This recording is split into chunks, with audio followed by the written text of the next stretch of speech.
8 rebounds in 39 exhausting minutes. And he's with Lisa right now. Joel, there were times during this game that you just looked absolutely exhausted. You look kind of tired right now. Just how do you feel? How does your body feel? Well, it's kind of hard when I only got the chance to go up and down one time before I came back. So, using this last game to kind of get back into it. I found my rhythm in the second half. So we adjusted some stuff at halftime, but I feel okay. I feel good. We got to win. That's all that matters. You mentioned the shift in the second half. You were 1 for 7 from 3 in the first half, and then just became dominant in the third quarter. Just what shifted in your mindset? I think obviously coming into the game plan was to, get up, as a team, get up, a lot of threes. So I kind of got sucked into that game plan, and then obviously when you miss a couple ones, and you got to adjust. And I just started going inside and find some luck. Your backs were against the wall. This was a must-win situation. Very cute. This one belongs to you. Yeah. Very cute. How are you? Just backs against the wall. You had to get this one. Just what impressed you most about the way the entire team responded? Just professional. We did our job. I told the guys, coming into Boston, I've been playing against these guys basically my whole career. They're going to make a run, and that's okay. This crowd is fantastic, especially when, they get up and they get a lead. I thought, early on when they got that lead, we weren't vital. We just kept playing our game. Kept telling the guys, it's going to come back to us. We're not making shots, and, we're going to start making some. But we got to focus on defense, and I thought we did a better job today. What do you have left, Joel, to get Game 6 and get back here to Boston for a Game 7? We don't have a choice. Do the same thing we did tonight. Obviously tonight they only got up to 39 threes. They're going to want to get up, way more than that. So got to keep guarding the three-point line. I thought tonight we did a way better job of not overhelping and just guarding our men and limiting them to twos. So you got to keep doing the same thing. And then obviously, for Tyrese, myself, Pete, VJ, Q was big tonight for us. We're going to need everybody to be able to come back to Boston. Good luck the rest of the way. You were really tall. My arm was starting to hurt. I look very tall. I am tall. Mike. Thanks for fighting through it, Lisa. Well, the former MVP played like one today as the Sixers stun the Celtics and this sellout crowd to keep this series alive. Final score 113-97 with a dominant fourth quarter. And you look at the Eastern Conference bracket, this first round of these NBA playoffs, unpredictable to say the least. See if this number 2 seed can get done what the other could not. The magnificent Jeddish. I didn't even, come on, man. So you can't do nothing here. I didn't see that was going on. I didn't either. I must have been sitting right beside me. I must have been preparing for the show. That is quite. That's corny. Quite impressive, don't you? No, that wasn't. I got real tricks. Yeah. I'm really good. Watch, I can make Chuck disappear. Watch. Oh, please do. Oh, sorry. Please do. Didn't work. Yeah. Didn't work. No, that one never works, but keep trying. Didn't work. Let's look at the highlights from Boston as the Celtics blow a chance to advance, and we'll have to go to Philadelphia for a Game 6. Though it looked good for a while for Jason Tatum and company against Joel Embiid and the Sixers. Sixers came out aggressive. Especially those two, Maxey. This is what they should have been doing. I was talking about in the other game. Maxey got to come out aggressive. Let Joel be your closer. Get off me, Brown into the paint. Jaylen Brown, 3-level scorer. He played well in the first half, but they just couldn't sustain it or get to it. He was downhill in Boston. Maxey, a 25-point night for Philadelphia. Okay, Havlicek.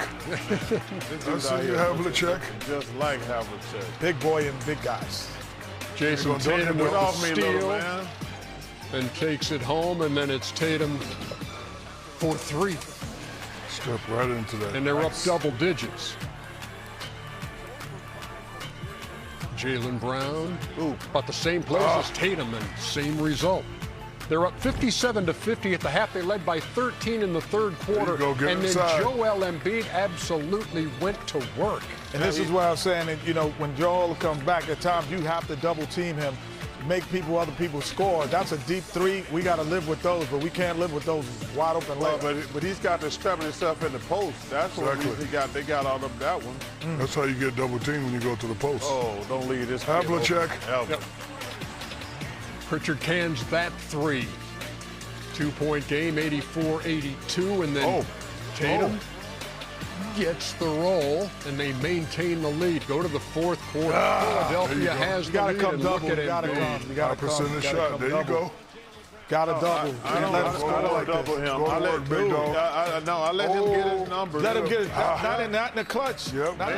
They had a 15-2 run. Bar of this one with 33 points. He had 8 assists and also a block.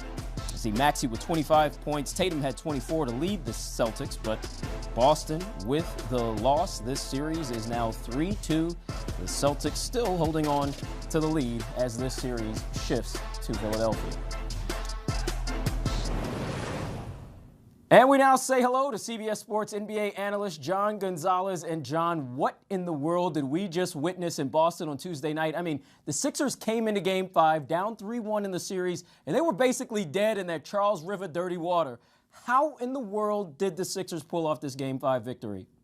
Shots fired at the Charles River. You know, it's nice in the springtime. The sun comes out every now and again in Boston. I used to live there. But yes, I'm with you. I think that the Celtics are wondering what just happened as well. And as a keen observer, a longtime observer of the Philadelphia 76ers, I am also a little surprised that they pulled out that game. They win Game 2 in Boston. That's one thing. Now you've taken 2 games on the road in a series that I thought was going to be a sweep. And so all of a sudden now going back to Game 6 in Philadelphia, if you're the Celtics, you're wondering a little bit because, look, Jason Tatum won for a double-double. He looked good. Jaylen Brown had 22 points, but super inefficient. And I thought he nailed it during the in-game interview where he said, we need to make some shots. We're just not shooting the ball well tonight. Well, they didn't, right? When the Celtics shot isn't falling, they're gettable. That's what happened tonight. They were gettable because the shot wasn't falling, just 40% from the floor. And then they were 28% from 3. You know it's a bad night for the Celtics when not only did they not take as many three-pointers as the Sixers, they didn't make as many three-pointers as the Sixers. That's not the Sixers game, but it was tonight. And then beyond that, Joel Embiid was fantastic. 38 minutes, 33 points. After the half, he decided, I'm not going to take any more three-pointers because he didn't make any in the first half. He was 0 for 5. Well, he decided to just go at Myers to get into the paint and play that way in the second half, and he was spectacular. And he also made 9 of his 10 free throws. Tyrese Maxey was great. He goes for a double-double. Paul George was good, and Grimes was also good. So the Sixers got way more effort from their team, and the Celtics, only 3 guys in double figures, and it was a labor to get there. Yeah, to be clear, Boston is very nice in the springtime. The Charles River, walking and running along the Charles River is very nice in the springtime. Don't get that twisted, Boston fans. Just wanted to have a little fun right there. You mentioned Embiid, and after he missed the first 3 games in this series, the general expectations for him in the basketball world were pretty low. People weren't really believing in Embiid, but not only is he back, but he really returned in this game in particular with a vengeance. That 33-point effort on Tuesday, what was it specifically that made him such an efficient scorer tonight? Yeah, I think, again, deciding to give up that three-point shot that just wasn't falling and really get into the mid-range and the painted game against Neemias Queta, he was fantastic. And it's just remarkable that he's even out there. When you were talking about the basketball world having low expectations, I am in the basketball world, and I had low expectations. I didn't think that they should even bring him back, right? He's only, as of today, 19 days removed from having his appendix out, from having an appendectomy. That's ahead of schedule. Generally, on average, athletes miss about 23 days. So for him to come back in the series at all, I thought was a curious call because ultimately, you know, I anticipated that this would be a sweep for the Celtics. Now the Sixers have already taken 2 games. I was wrong that the Sixers have given them way more fight and way more to think about than a lot of people anticipated. And a lot of that has to do with Embiid. He was good in his first game back. He was spectacular tonight. And really that, if there's a flaw in this Celtics team, it's really that front court, the power forward and center position where they're pretty thin, right? They went out and got Vucevic. He's not the guy, especially defensively. Embiid was absolutely eating him up, and Queta has had a great season. But again, that's a hard guy to defend. Joel Embiid is a massive human being, even for somebody who's also large like Queta. So, yeah, spectacular performance for him. And the big thing is that I'm circling 38 minutes. 38 minutes after an appendectomy 19 days ago. Yeah, I don't think the normal human being could do anything quite like that. Now, in Game 4, Boston made a franchise playoff record 24 three-pointers. We fast forward to Game 5, and you mentioned that the three-point balance was kind of out of whack in this one. The C's had just 11 made threes on a really poor shooting night overall for them. What else went wrong for Boston here in Game 5? Yeah, that's it. That's the sum total. I mean, Jaylen Brown, it was not his best performance by a long shot. I mean, his handle was a little loose. He got some turnovers that he shouldn't have had. He got called for some fouls where he had some push-offs. Jaylen Brown has had a spectacular season. He's going to make All-NBA. Some people have him as a top 5 MVP candidate. I have him just outside of that. But really a spectacular season, but a bad game for him. But really it comes down to the Celtics not making shots. They're a better shooting team than the Sixers, but they weren't tonight, right? Just 40% from the floor. And then again, only 11 threes after making a franchise playoff record in the game before. The Sixers made more threes than you. Again, not the Sixers game, was tonight. Really difficult for the Celtics to win when that happens, but this has kind of been how they've operated for the last few years under Joe Mazzulla and Brad Stevens, who just won Executive of the Year. They set up this team, even this new iteration, they had some offseason changes, but they set up this team to take more threes than the opposition and make more threes than the opposition. On nights when they don't do that, they're gettable, and tonight they ended up losing. So when you only have 3 guys in double figures, that's a problem. And here's one more problem for you that I wanted to underline. Derek White, something's going on with him offensively. I don't know if he's lost his confidence or whatever. He's always been streaky, but tonight just 2 of 8 from the floor and 0 of 4 from 3. I was texting with some of my Celtics fans friends about this, and they're concerned about it too. It's just something to monitor because they really need him to be the two-way force that he has been his entire career, and especially with the Celtics. He's just been a little bit off lately. Yeah, something does seem to be off for him, and we will see what he's able to do in Game 6. The series does shift back to Philly. I know, John, you're going to be paying attention to it, and I am as well. Thanks so much for the time, as always, man.